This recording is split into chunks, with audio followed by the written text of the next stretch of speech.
conceptualmente durante 25 años vas a recibir 25 millones menos por televisión que tu rival directo. Si ese haber ganado una liga y una supercopa realmente te ha supuesto un plus en términos de negocio y en términos generales, que para mí mi opinión es que no. Un interés en los derechos audiovisuales de la liga en su conjunto, invierta en uno de los clubes de la liga en su rama audiovisual digital. Ya era un poco extraño todo. Sobre todo porque se vio sobre todo como un rescate. Incluso nosotros titulamos como llama Robles rescata a Laporta y le salva esta operación. Y si Gavi no se hubiera lesionado, muy probablemente Vitor Roque no puede venir aquí porque no hay margen para inscribirlo. Y para este análisis tenemos un invitado de excepción que se estrena en A Bote Pronto, Marc Menchen, director fundador de Tu Playbook, uno de los medios referencia de la industria del deporte en España. Un placer tenerte. Hay un placer participar y ganas de empezar. Palancas del Barça, tema complicado, tema que está de actualidad, mercado de invierno. Y se está hablando ya de esta repalanca a la que llegaremos en un momento determinado, pero queremos un poco empezar desde el principio y tratar de explicar un poco de manera sencilla en qué consiste la venta de estos activos, bautizados a posteriori como palancas, y en qué punto está el Barça, porque se está hablando ahora sobre todo de una palanca que se activó, luego se desactivó, ahora se está reactivando, no sabemos muy bien en qué punto estamos, pero primero de todo, Marc, quería preguntarte, para la gente que no controle mucho de estos sectores, ¿en qué consisten las llamadas palancas, que al final no dejan de ser ventas de activos, ¿no? Sí, exacto. A mí la palabra palanca no me gusta para nada, porque la palanca es algo que te hace crecer y en este caso es algo que se está haciendo para salvar los muebles y es una manera simpática de hablar de venta de activos. Hasta ahora tradicionalmente los clubes, los activos que vendían para cuadrar cuentas eran jugadores. Es verdad que la palabra palancas entra en el imaginario colectivo de los culés en plena pandemia, cuando la venta de jugadores es una quimera o era posible con una depreciación muy importante del valor de los jugadores. Entonces el Barça buscó fórmulas imaginativas para intentar hacer caja, cuadrar cuentas y un poco ir limpiando la mochila que también venía heredando un poco la actual junta directiva de la etapa anterior de María Bartomeu, aunque la actual es verdad que en muchos ámbitos está siguiendo la misma línea. Y es verdad que se ha optado por los activos clásicos que en la industria del fútbol se están vendiendo, que son derechos de televisión y en el caso del Barça una cosa más imaginaria o más difícil de evaluar, que es todo el negocio digital, que esa es la palanca más enrevesada de todas. Pero hay más. Que es Barça Studios, ¿no? Una parte de Barça Studios. Era Barça Studios, luego pasó a Barça Vision y luego pasó a Barça Media. En cada cambio de nombre se han ido metiendo más activos en la coctelera y todavía al Barça le quedan dos más ahí por poder colocar en un momento dado, que sería BLM, que es todo el negocio de merchandising, y tienes todo el negocio de las academias, más allá de la explotación del estadio, que es por lo que ha apostado el Real Madrid. O sea que hay muchas palancas, pero atentos porque podría haber más en el futuro. Haber más, tiene guardadas en el bolsillo. Y algunas tendría sentido, ¿eh? O sea, algunas tendrían más sentido que las que han hecho hasta ahora. Vamos a ir un poco palanca por palanca explicando esto. Al final, como bien explicaba Mar, en resumen, es una forma que tiene el Barça de, en esta estrechez financiera en la que vive, tratar un poco de encontrar formas de conseguir ingresos para inscribir jugadores y seguir siendo competitivos. Es la apuesta que ha hecho el Barça de Joan Laporta, digamos. Había una vía austera que era la de pues intentar restringirse en lo económico, economizar, ahorrar y sacrificar mucho en lo deportivo, quizás con una plantilla menos competitiva, y otra era un poco el doble o nada, que es yo creo que por lo que se está apostando, ¿no? El vender activos y tratar de seguir siendo competitivos deportivamente para seguir estando ahí y que, digamos, eso haga girar la rueda de lo económico también. Sí, aunque es verdad que, y algunos lo veníamos advirtiendo desde el principio, pero ahora todo lo pasado todavía es más evidente, que seguramente la apuesta deportiva que has hecho y la inversión que has hecho, que son 250 millones en fichajes, pero eso tendríamos que añadir el coste de las fichas de todos esos fichajes, seguramente es más alto el coste que has comprometido que no los nuevos ingresos que has conseguido por la situación del momento, de que los estadios no estaban a pleno rendimiento, que en el caso del Barça te has tenido que mudar a Montjuic a jugar. Por lo tanto, es bastante discutible que esa idea de círculo virtuoso, que en 2003 funcionó muy bien, pero que en 2003 estaba todo por hacer en el negocio del fútbol, fuera posible el replicarla. Yo creo que se está demostrando que no lo están consiguiendo ni en lo deportivo, lamentablemente, para los que somos aficionados del Barça, pero tampoco en lo económico, por esa circunstancia de que venimos de una pandemia y de que el club está inmerso en un proceso de obras bastante fuerte. Vamos ya así con la palanca número 1, lo mencionabas antes, los derechos de televisión. ¿Qué ha hecho el Barça con sus derechos de televisión para conseguir un poquito de dinero ya ahora? Esta es la fácil. Los derechos de televisión es la principal fuente de ingresos que tienen los clubes de fútbol. En función del club puede suponer entre un 30 y un 75% de los ingresos totales de un club. El Barça lo que ha hecho es Sixth Street, que es un fondo de inversión bastante potente. Le ha vendido el 25% de los derechos de televisión de la Liga exclusivamente. Es decir, que cada temporada, desde hace un año, la Liga transfiere al Barça el 75% de lo que le correspondería y el 25% se lo transfiere a una sociedad de Sixth Street. ¿Eso qué ha supuesto? Para el Barça, dividido en 2 temporadas, porque ya lo jugaron para cuadrar 2021-2022 y 2022-2023, supuso la entrada en caja de 519 millones de euros, que es como un anticipo. Es, oye, yo te voy a devolver el dinero, tú me das un anticipo, es una especie de préstamo. Pero el Barça, ¿qué hizo? Jugó con la futurología de que, oye, los derechos de televisión de mi club van a valer mucho más a futuro que a día de hoy, por lo tanto, yo aporto un dinero a la sociedad que tengo con Sixth Street para decir que esos 519 millones de euros que yo he cobrado realmente, en verdad, son 667,6 millones de euros. Eso es ingeniería contable, legal, no está, o sea, no es discutible el si es legal o no, es legal, pero que se hizo exclusivamente para cuadrar las cuentas y que para que más allá de esa necesidad que vas a tener liquidez y dinero para poder pagar las cosas, es que de cara a la Liga se pudieran ir ordenando las cosas. Esta operación es lo mismo que ha hecho, muy similar a lo que ha hecho la Liga con CVC y todos los clubes, lo que ha hecho CVC con la Liga francesa y lo que en la Bundesliga se va a hacer nuevamente con CVC o con Blackstone, que son los 2 fondos que están ahí. Aquí la diferencia entre lo que ha podido hacer la Liga con CVC, lo que quiere hacer la Bundesliga y lo que ha hecho el Barça o lo que ha hecho los clubes franceses es que ese dinero se ha cogido para limpiar el pasado, no para construir el futuro. Que un poco conceptualmente el dinero de CVC la Liga es para modernizar estadios, reforzar estructuras. El Barça todo eso lo hizo para, oye, para invertir salvar un en plantilla, poco, ¿no? y para hoy, para el invertir en hoy únicamente y sobre todo el ir limpiando la mochila que le venía dada. Entonces esa operación es la primera, esta es relativamente sencilla, es fácil, es correcta. Implicación que tiene que desde el año pasado el Barça tiene 40 millones de euros menos por televisión que el Real Madrid, por ejemplo. Entonces, vale, has hecho un match ball y has salvado uno, pero es verdad que conceptualmente durante 25 años vas a recibir 25 millones menos por televisión que tu rival directo en España y te vas a situar más cerca de los que menos reciben en la Premier League que de los que más reciben en la Premier League, aunque te debería tocar más, pero como solo te quedas una parte, pues se te da esa situación. Has sacrificado eso, digamos, por una bombona de oxígeno ya que la necesitabas para un rendimiento inmediato, ¿no? Es sacrificar un ingreso que podemos futuro. cuestionar si ese rendimiento... y ahí está la película, si ese rendimiento inmediato realmente te ha compensado. Te compensa. Si ese haber ganado una Liga y una Supercopa, que es lo que ha ganado desde que se dieron estas palancas, realmente te ha supuesto un plus en términos de negocio y en términos generales, que para mí mi opinión es que no.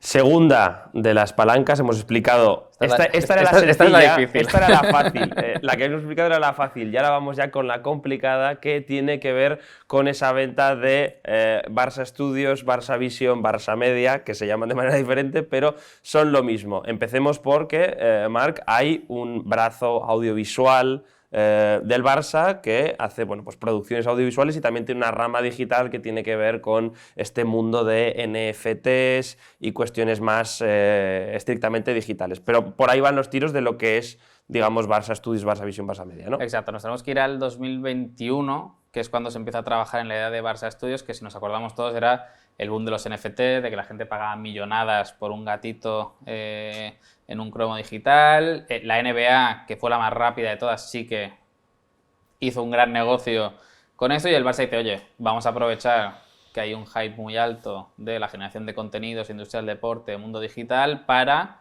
oye, dar entrada a un socio en este proyecto. Que ya en la última rueda de prensa que da Josep María Bartomeu era Barça Corporate y Superliga.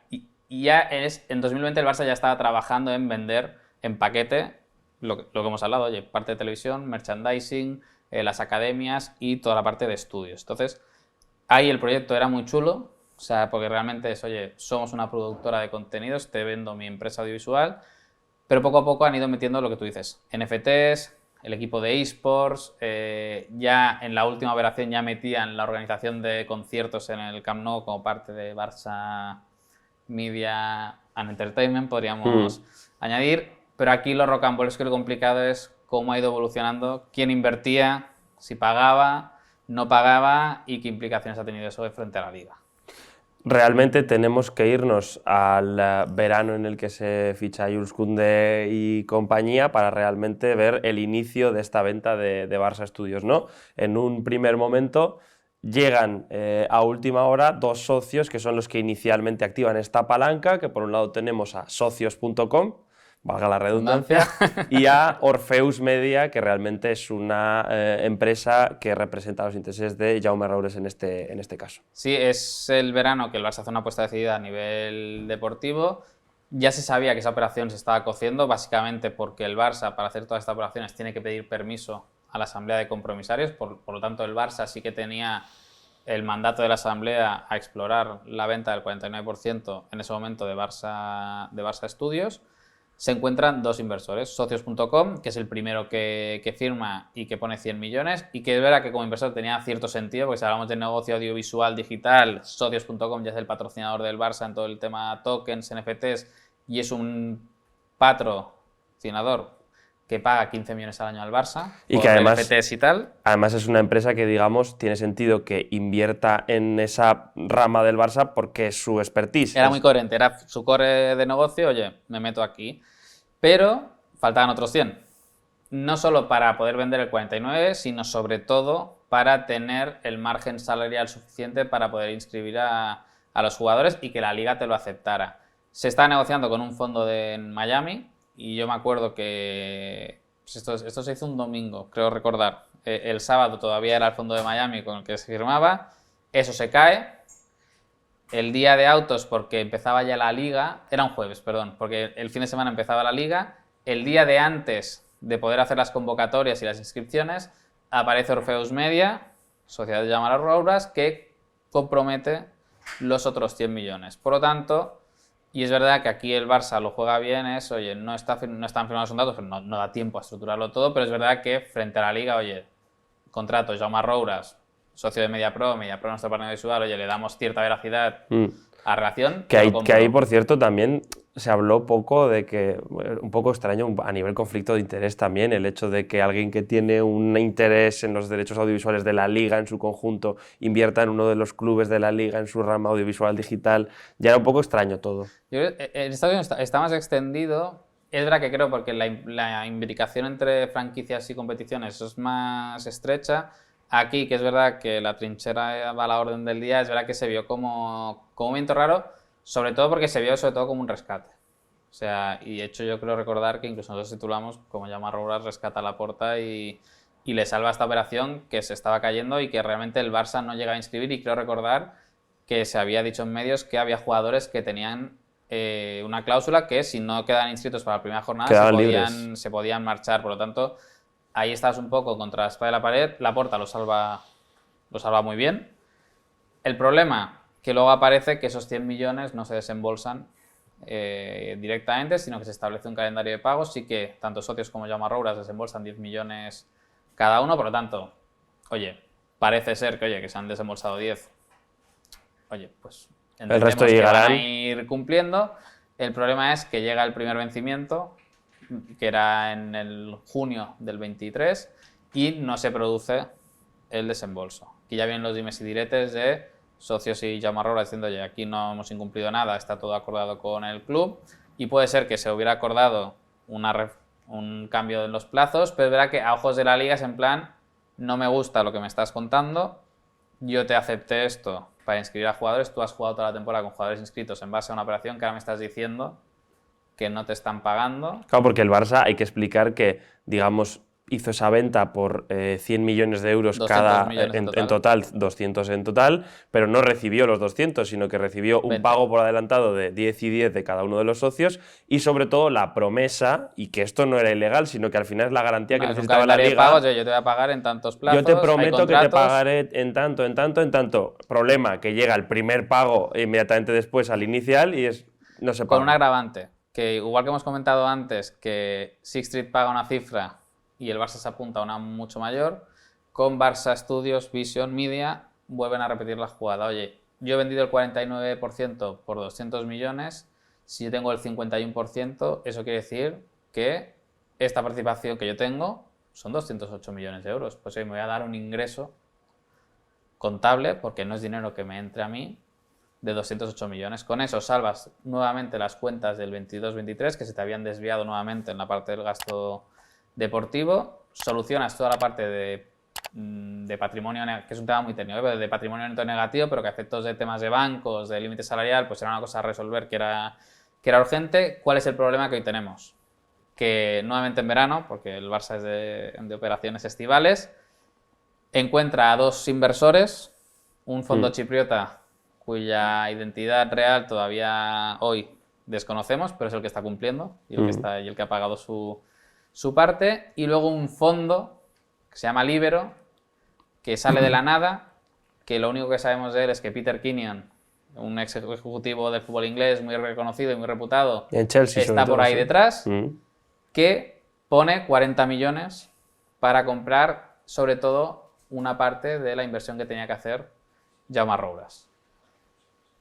Todos esos acuerdos lo que dicen es que antes del 28 de agosto ese dinero tenía que estar en las cuentas del Barça. Porque aquí lo que están haciendo, perdona que te interrumpa, Marc, es un poco, digamos, vale, encontramos inicialmente dos socios que nos prometieron que nos iban a pagar, ninguno de los dos nos paga, pues vamos a buscar a otros que compren la parte que ellos no están dispuestos a pagar. De repente entra esta inversión chipriota que de momento está cumpliendo y entra esta empresa Libero, que era un poco misteriosa y que también se comprometía sobre todo a sacar de la operación de Barça Vision, como decíamos, a la parte de Jaume Roures. Roures. Se queda con la participación equivalente a los 10 millones que desembolsa de inicio, pero este fondo Libero coge una buena parte de su participación, porque luego la otra la coge el otro fondo. ¿Qué pasa con Libero? Que el 28 de agosto no paga.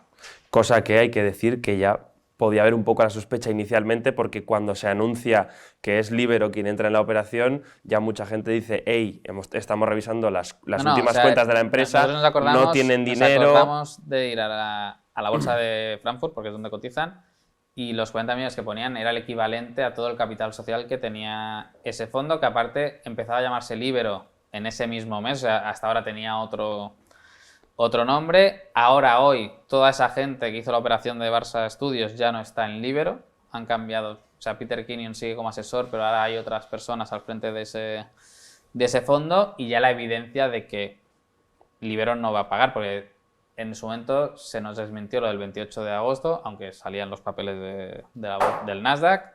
Luego ya se dijo que 31 de diciembre se lo ponían como fecha límite, que fijaros que siempre es o fecha previa a cierre de mercado o apertura de mercado, porque realmente si no entra ese dinero, Barça inscribe a Vitor Roque por la lesión de Gavi. Si Gavi no se hubiera lesionado, muy probablemente Vitor Roque no puede venir aquí porque no hay margen para inscribirlo. Entonces, hoy todavía no sabemos si Libero va a pagar o no, si va a aparecer o no. De momento ha habido dos pagos que no se han producido, el que tenía que hacer en verano, el que tenía que hacer en invierno, ninguno de los dos, pese a que había ya sospechas de que quizás no podía cometer ninguno de esos pagos. Mi pregunta un poco, Marc, aquí es, ¿qué puede hacer la Liga? Porque mucho se le ha achacado a la Liga, ¿no? De cómo la Liga deja que se haga esto y una cierta percepción de que hay una desventaja competitiva del resto de clubes contra el Barça, que con esta ingeniería financiera tiene una ventaja para inscribir jugadores que entre comillas no se puede permitir. Pero aquí la Liga, claro, no sé si realmente se le exige que entrase un poco a cortar esto, pero no sé si realmente tenía herramientas para hacerlo. La Liga margen no tiene tiene margen para decidir si se lo cree o no. Y esto la Liga es verdad que es muy... O sea, yo creo que quizás la Liga pecó en el verano del 22 de confiar en que si hay contratos firmados, pero es que es verdad que hay contratos firmados, por lo tanto, tú no puedes cuestionar una cosa que ni el propio auditor del club está cuestionando. ¿qué ha podido hacer la Liga? Pues ha cogido en el límite salarial de la 23-24 y oye, ese margen salarial que yo te di en base a esos contratos, te lo resto y solo te cuento lo que efectivamente has cobrado de esos 200 millones de euros. O sea, más allá de eso, la Liga no tiene más margen de lo que ya viene haciendo, que es bastante, porque incluso con el tema de Joao Félix, del sueldo, que se criticó mucho a la Liga, porque es que le han imputado un sueldo 10 veces superior al que le da el Barça.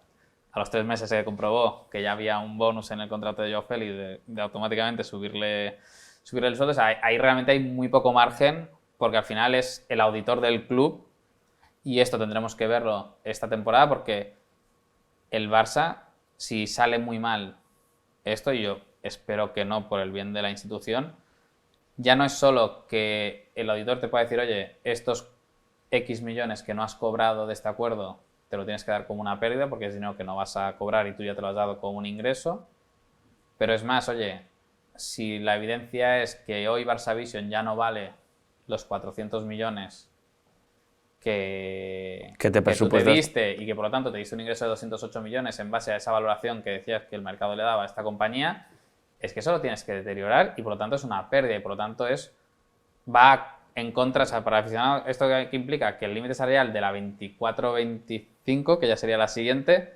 pues todavía puede ser peor al que tiene hoy el Barça.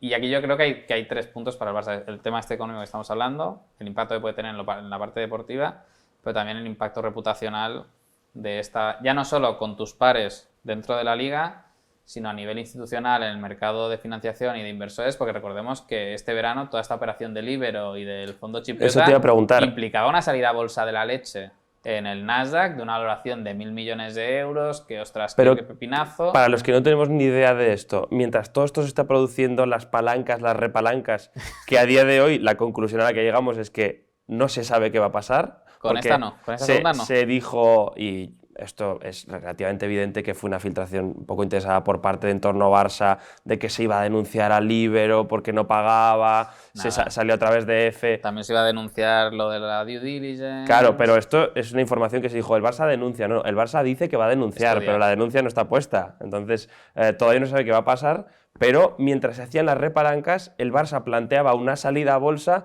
Para los que no sabemos un poco de esto, ¿salida a bolsa de qué y por qué? Pues era coger Barça Media, meterle algunos más activos dentro de la coctelera y salir a Estados Unidos a cotizar esa compañía, dando entrada a nuevos inversores que se creyeran esa valoración de 1.000 millones de euros de la compañía. El problema es que esa operación de salida a bolsa estaba supeditada a que previamente, se cerrara esta primera reestructuración del accionariado de Barça Media, es decir, que se resuelva el tema de Orpheus, socios, el chipriota y Libero, y después, sobre todo, que los inversores del socio con el que el Barça planteaba la salida a bolsa se creyeran la valoración. Porque digamos que el Barça lo que hacía era fusionarse con otra empresa, la filial Barça Media se fusionaba con otra empresa que tenía unos inversores, pero esos inversores tenían que decidir si se creían o no esa inversión y, por lo tanto,